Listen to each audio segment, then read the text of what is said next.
오늘은 사순절 넷째 주일입니다. 지금은 죽어야만 사는 사순절입니다. 고난의 끝은 생명과 부활입니다. 사순절의 은혜가 흘러넘치는 시간이 되실 수 있기를 축복합니다. 오늘 예수님은 예루살렘을 향해 가고 계셨습니다. 예루살렘으로 가는다, 이 말은 십자가를 향해서 간다, 이런 뜻입니다.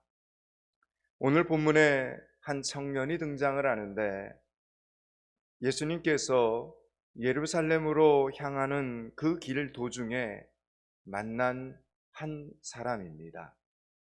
성경은 마태복음, 마가복음, 누가복음 모두 이 사람이 예수님을 찾아와 만난 사건에 대해서 기록을 해놓았습니다. 오늘 우리가 읽었던 본문 17절은 이렇게 말씀하고 있습니다. 예수께서 길을 나가실새 한 사람이 달려와서 꿇어 앉아 묻자오되 선한 선생님이여 내가 무엇을 하여야 영생을 얻으리이까? 마태복음에 보면 이 사람을 청년이라고 말하고 있습니다. 여러분, 청년이란 젊음, 꿈, 건강, 미래, 소망, 아름다움을 상징하는 말이라고 할 수 있습니다.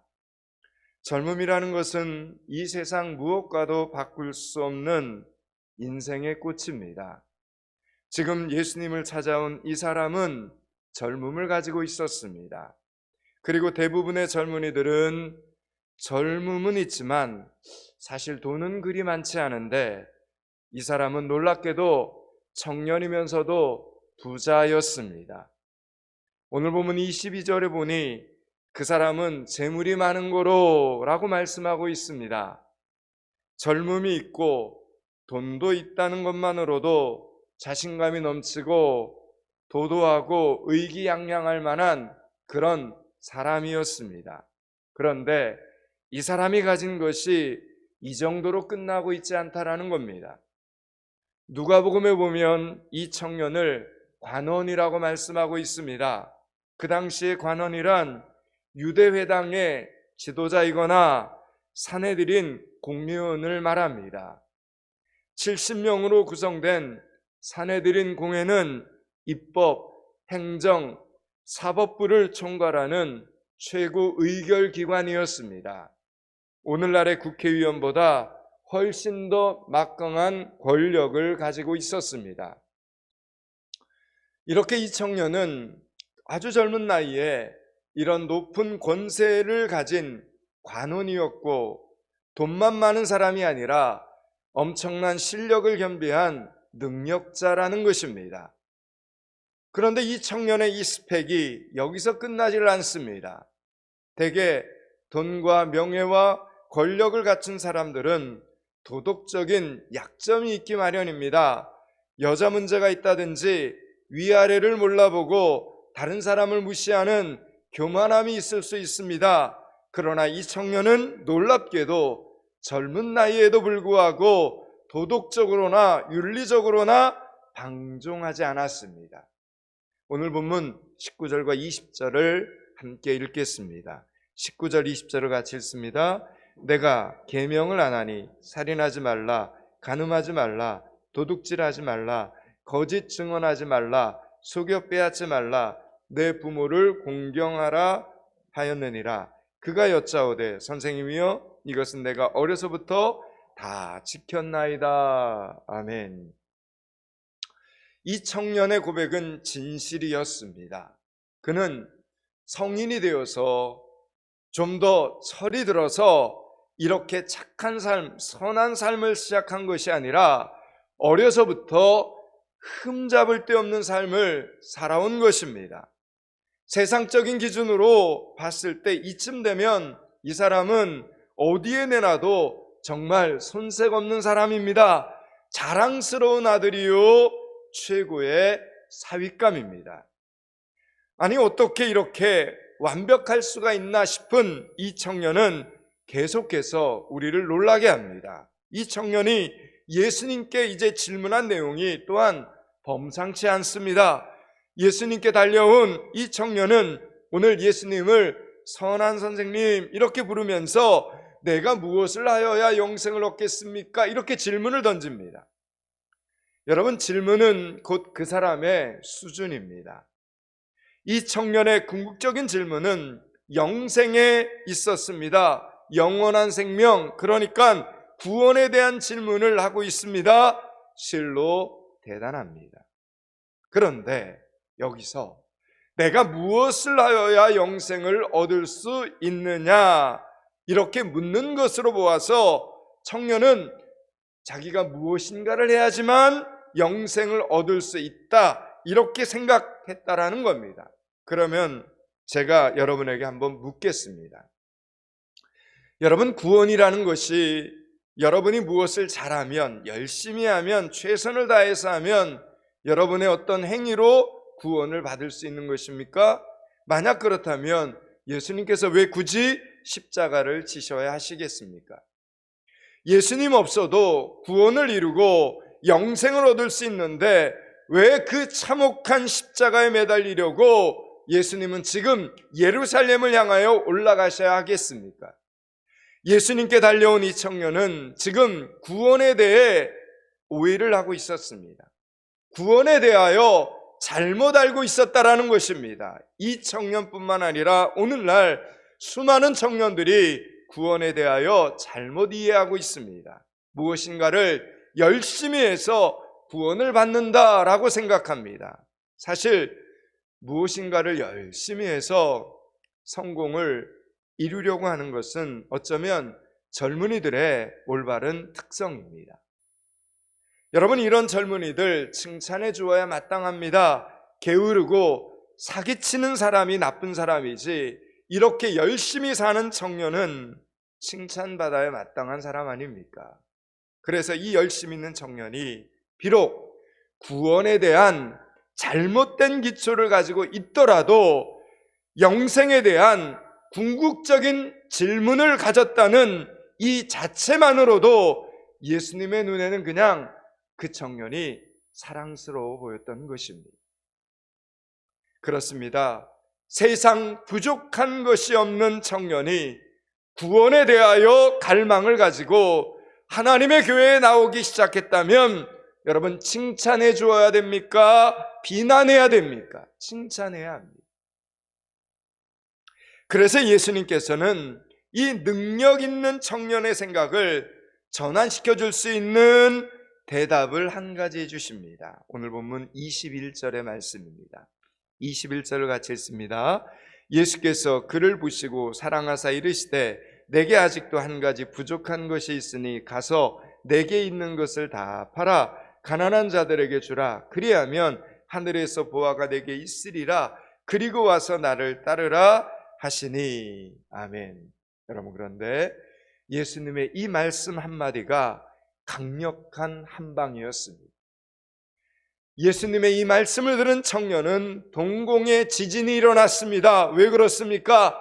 예수님의 지금 이 한마디는 지금까지 자신이 쌓아놓았던 모든 것이 물거품처럼 사라지는 말씀이었기 때문입니다. 첫 번째, 이 청년은 부자였는데 가진 것 다 팔아라 이렇게 말씀하셨으니 이 말대로라면 그냥 가난한 청년이 되는 것입니다. 두 번째, 관원으로서 세상 사람들의 존경을 받고 있는데, 그리고 권세와 명예를 가지고 있었는데 예수님을 따르라 하셨으니 좋은 직장 나오라는 것입니다. 하루아침에 직업 없는 실직자가 되는 것입니다. 세 번째, 당시 예수님은 이스라엘 지도자들의 비방이 되고 있었는데 예수님을 따른다면 본인 또한 비방의 대상이 되는 것입니다. 네 번째, 예수님을 따른다는 것은 앞날이 보장되어 있지 않습니다. 먹고 살 걱정을 해야 하는 사람이 되는 것입니다. 그렇게 예수님의 말씀대로 한다면 영생을 얻을 수 있는지는 모르겠지만 젊음 하나만 빼고 그 나머지는 다 내려놓는 것입니다. 여러분, 그런데 이 청년은 예수님의 이 질문에 오래 고민하지 않았습니다. 그는 그냥 예수님의 그 말씀을 듣고 예수님에게서 떠나갑니다. 빈털터리로 오래오래 사는 것은 이 청년이 원했던 바가 아니었던 것입니다. 여러분, 그는 지금 좋은 것 다 가지고 받을 수 있는 칭찬과 영광 다 가졌습니다. 때문에 지금 이대로 영원하기를 원했던 것입니다. 지금 이 세상에서 살고 있는 이 모든 것, 자기가 가지고 자기가 누리는 이 모든 것들이 너무 좋은데 놓고 죽어야 한다면 억울하다는 생각이 들어서 죽어서까지 영생을 누릴 수 있는 그 방법을 찾기 원한 것입니다. 그래서 청년은 예수님에게 아무런 대답도 못하고 떠나가야만 했던 것입니다. 22절입니다. 22절 말씀을 같이 읽습니다. 그 사람은 재물이 많은 고로 이 말씀으로 인하여 슬픈 기색을 띠고 근심하여 가니라. 아멘. 자, 그런데 여러분, 이 청년은 지금 슬픈 기색을 하고 예수님을 떠나갔다 이렇게 말합니다. 그러면 슬픈 기색을 하고 예수님을 떠나갔다면 이 청년은 무엇을 포기한 것입니까? 영생을 포기한 것입니다. 그 대신에 그는 무엇을 선택한 것입니까? 이 땅에서 사는 동안만 누리고 살자를 선택한 것입니다. 그러나 어떻게 합니까? 이 땅의 삶이 여러분 그렇게 단순합니까? 이 청년이 모르고 있는 것이 하나 있습니다. 인생, 그것은 그렇게 단순하지 않습니다. 여러분, 인생은 우리가 생각한 대로만 흘러가지 않습니다. 예수님은 누가복음 12장에서 어리석은 부자에 대해서 말씀해 주셨습니다. 한 부자가 있었는데 그의 밭에 소출이 풍성했습니다. 원래 부자인 이 사람이 올해도 농사를 잘 지어 더 부유하게 되었습니다. 여러분, 이것은 참으로 기쁜 일이죠. 성경에 나오는 인물들은 이렇게 풍성한 열매를 거두면 가장 먼저 무엇을 합니까? 하나님께 감사했습니다. 하나님께서 은혜를 주셔서 내가 이렇게 풍성한 열매를 더 거두게 되었구나. 하나님 감사합니다. 여러분, 이것이 믿음의 사람들의 고백이었습니다. 그런데 그는 부자인 자신이 더욱 부유하게 되었는데 마음속에 하나님이 가장 먼저 떠오르지를 않았습니다. 이미 복을 받아서 부자인 사람이 하나님 앞에 더 큰 복을 받게 되었는데 그의 마음속에는 하나님께 대한 감사가 없었다는 겁니다. 그 대신 이 많은 물질을 어떻게 해야 내가 더욱더 큰 부자가 될까, 이걸 궁리를 했다는 겁니다. 성경은 누가복음 12장에 이렇게 말씀하며 내가 이렇게 하리니 내 곡간을 헐고 더 크게 짓고 내 모든 곡식과 물건을 거기 쌓아두리라. 또 내가 내 영혼에게 이르되 영혼아, 여러 해 쓸 물건을 많이 쌓아두었으니 평안히 쉬고 먹고 마시고 즐거워하자. 이렇게 말합니다. 여러분, 그 부자가 생각한 방법은 지금 있는 곡간을 헐고 더 큰 새로운 곡간을 짓는 것입니다. 그는 자신의 그 계획을 실행에 옮기게 되었고 더 크고 새로운 곡간이 완성이 되자 그곳에 그의 모든 곡식과 귀중한 물건들을 다 쌓아놓습니다. 그렇게 하고 나니 만족감이 하늘을 찔렀습니다. 그래서 그는 스스로에게 말을 하는 겁니다. 어떻게 말을 합니까? 내 영혼아 이렇게 말합니다. 내 육체야 이렇게 말하는 거 아니라 내 몸아 이렇게 말하지 않고 성경은 그렇게 다 해놓고 흐뭇해서 내 영혼아, 여러 해 쓸 물건을 많이 쌓아두었으니 평안히 쉬고 먹고 마시고 즐거워하자 이렇게 말합니다. 여러분, 좀 이상하지 않습니까? 그는 왜 먹고 마시고 즐거워하자는 이 이야기를 자기 영혼에다 말하는 것입니까? 그보다는 내 몸아 편안히 지내자, 죽을 때까지 먹고 살 걱정이 없으니 마음껏 먹고 마시고 즐거워하자, 여러분 이렇게 말하는 것이 훨씬 더 어울리지 않습니까? 그는 육체와는 상관없는 영혼에게 먹고 마시는 이야기를 하고 있습니다. 여러분, 영혼이란 아무리 곡식이 많이 차 있고 창고가 아무리 크다 해도 전혀 상관이 없습니다. 우리의 영혼은 먹는 것으로 배부르지 않고 마시는 것으로 만족하지 않습니다. 인간의 영혼은 창조주를 만나야만 채워집니다. 인간의 영혼은 구세주 예수 그리스도를 만나야 드디어 만족감이 생겨나는 것입니다. 이 부자는 부자라서 어리석은 것이 아닙니다.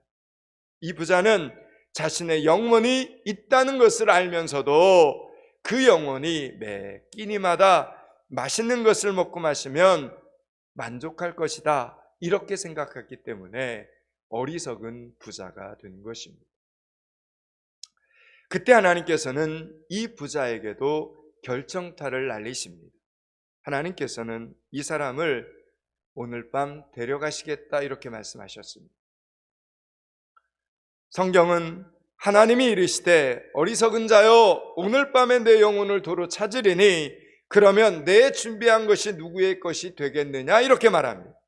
자기를 위하여 재물을 쌓아두고 하나님께 대하여 부유하지 못한 자가 이와 같으니라, 이렇게 말씀하셨습니다. 여러분, 하나님께서는 그가 곡간을 헐고 새 곡간을 짓는 동안 그를 데려가시지 않았습니다. 하나님께서는 그냥 기다리셨습니다.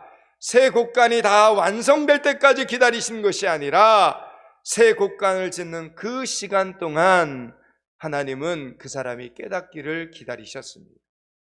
만약 그가 새 곡간을 완성하고 나서 하나님께서 주신 축복을 깨달았다면 그때라도 늦지 않습니다. 하나님 앞에 감사 예배를 드리러 달려갔으면 어쩌면 그는 살았을 것입니다. 그러나 하나님께서 시간을 주셨는데, 하나님께서 시간을 주셔서 깨달을 수 있는, 돌이킬 수 있는, 결단할 수 있는 기회를 주셨지만 그는 새 곡간이 완성된 후에도 여전히 자기 자신이 인생의 주인인 줄 알았다라는 것입니다.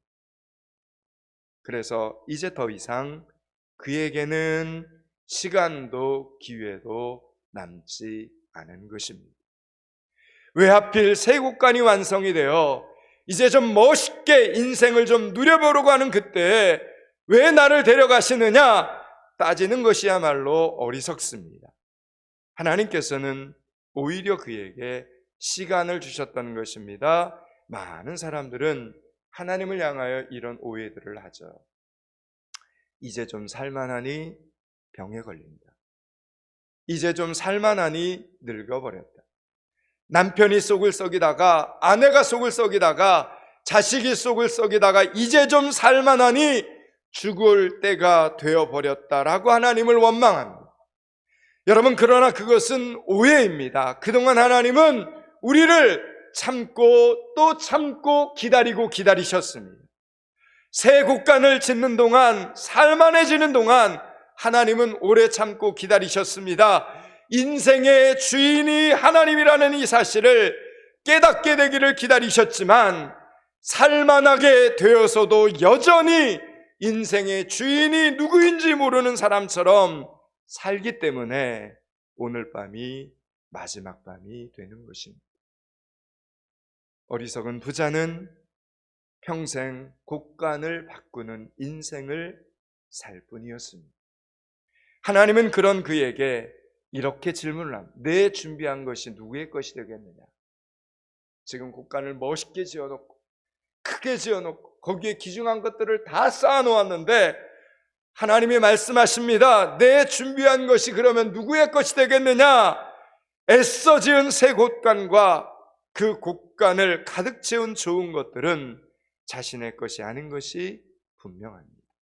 어리석은 이 부자가 확실히 아는 것은 오직 자기 영혼이 존재한다는 것뿐이었습니다. 그럼에도 불구하고 자기의 영혼을 위해서 아무것도 준비하지 않았기에 그는 어리석은 사람인 것입니다. 사랑하는 여러분, 예수님께서는 우리에게 물질이 필요 없다 말씀하고 계시는 것이 아닙니다. 오늘 이 청년에게도, 저와 여러분에게도 하나님은 오늘 이 본문의 말씀을 통해서 우선순위의 문제를 짚어주시는 것입니다. 인생에서 무엇을 가장 중요한 가치관으로 삼고 사느냐를 하나님께서 저와 여러분에게 물으시는 것입니다. 사실 인생의 모든 문제는 다 여기에 걸리는 문제입니다. 성도는, 그리스도인들은, 하나님의 자녀들은 하나님 앞에 언제나 우선순위를 물어보고 우선순위를 아는 사람들입니다. 지금 무엇이 더 중요하고 지금 무엇이 덜 중요한지를 구분할 줄 아는 능력, 여러분, 그것이 신앙이요, 그것이 믿음입니다. 그래서 예수님을 믿는 사람들은 무엇을 먼저 하고 무엇을 나중에 할지를 판단하고 그리고 선택합니다.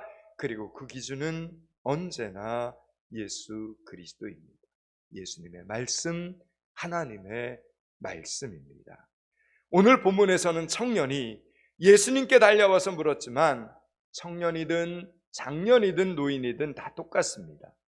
모든 인생이 이 우선순위 때문에 갈등하고 고민하는 것입니다.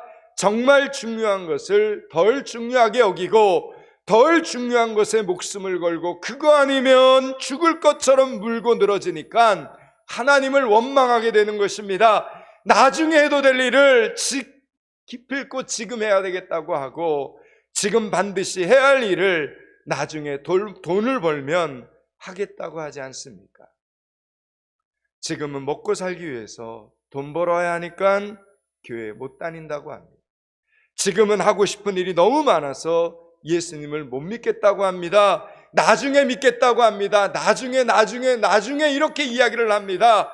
여러분, 구원이 돈으로 해결되는 문제라면 얼마나 좋겠습니까? 죄가 시간이 지나면 사라지는 문제라면 얼마나 쉽겠습니까? 용서가 말처럼 그렇게 쉽고 사랑이 마음 먹는 순간 이루어집니까? 여러분, 인생이 내 마음대로, 내 계획대로 순풍에 돛 닿듯이 여러분 그렇게 사라지는 것입니까? 사랑하는 여러분, 예수님께서는 사랑하는 자기의 백성들을 지키기 위해 모든 것을 다 내려놓으셨습니다. 예수님은 만왕의 왕으로 이 세상에 오신 분이었지만 왕의 권세 내려놓으셨습니다.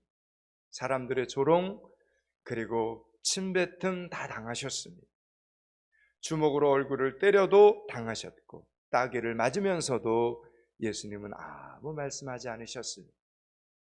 예수님은 모든 능력을 내려놓으셨습니다. 채찍으로 때리면 맞으셨고 십자가의 못을 박으면 바뀌셨습니다. 또한 예수님은 모든 인격도 다 내려놓으셨습니다. 수치스럽게 발가벗겨진 채로 십자가에 매달려 죄인 중에 한 사람 취급을 받으셨지만 예수님은 그 모든 것 당하셨습니다. 지금 예수님은 그렇게 모든 것을 다 버리시면서까지 오늘 이 청년 사랑하시면서 나를 따르라 제자로 부르시는 것입니다. 우리는 이 부자 청년을 이해합니다. 예수님이 하나님의 아들이신 것을 알지 못했으니 모든 것을 버리고 예수님을 따르지 못한 것 이해할 수 있습니다. 예수님이 부활하시기 전이었으니 십자가 뒤에는 부활의 영광이 있다는 것을 모르기 때문에 자신의 인생을 예수님께 걸지 못한 것을 우리는 이해합니다. 그렇다면 여러분, 그렇다면 지금 우리는 어떻습니까? 우리는 십자가만 알고 있습니까? 아닙니다. 우리는 부활도 알고 있습니다. 예수님을 믿는 삶에는 십자가만 있는 것이 아니라 부활의 영광이 있다는 것을 우리는 알고 있고 우리는 믿고 있습니다. 때문에 우리는 선택할 때 주저할 수는 있으나 떠나가서는 안 됩니다. 예수님께서 우리에게 말씀하실 때 고민할 수도 있고 근심할 수도 있습니다. 그러나 결코 뒤돌아가서는 안 된다는 이야기입니다. 우리는 끝을 알고 있는 사람들이기 때문입니다. 십자가 뒤에는 반드시 영광이 있다라는 이 사실을 알고 있는 사람들이기 때문입니다. 여기까지가 오늘 본문의 전체 메시지입니다. 이제 말씀을 마치려고 합니다. 사랑하는 여러분, 예수님께서 십자가를 향해 가는 길에서 만난 사람들은 한결같이 예수님께 무엇인가를 받기를 바라기만 했지 세상의 것들을 내려놓을 줄 몰랐습니다. 세상의 것들을 결단할 줄 몰랐습니다. 오늘도 끝을 아는 우리들은 결코 뒤돌아가서는 안 됩니다. 나를 구원하시기 위해 나의 죄를 대신해서 죽으시고 부활하신 예수님을 아는 우리는 결코 뒤돌아가서는 안 됩니다. 사순절 기간 다니엘 21일 특별 새벽 기도의 은혜와 십자가의 사랑과 부활의 능력을 붙잡고 예수님을 따라가는 진정한 예수님의 제자들이, 예수님의 청년들이, 예수님을 믿는 성도들이 되실 수 있기를 주님의 이름으로 축원합니다.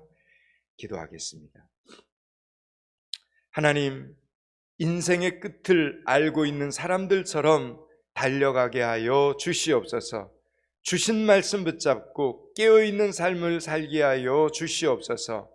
청년의 때, 아직 기회가 있을 때 십자가의 사랑과 부활의 영광을 체험하는 성도들 되게 하여 주시옵소서. 예수 그리스도 이름을 받들어 기도드리옵나이다. 아멘.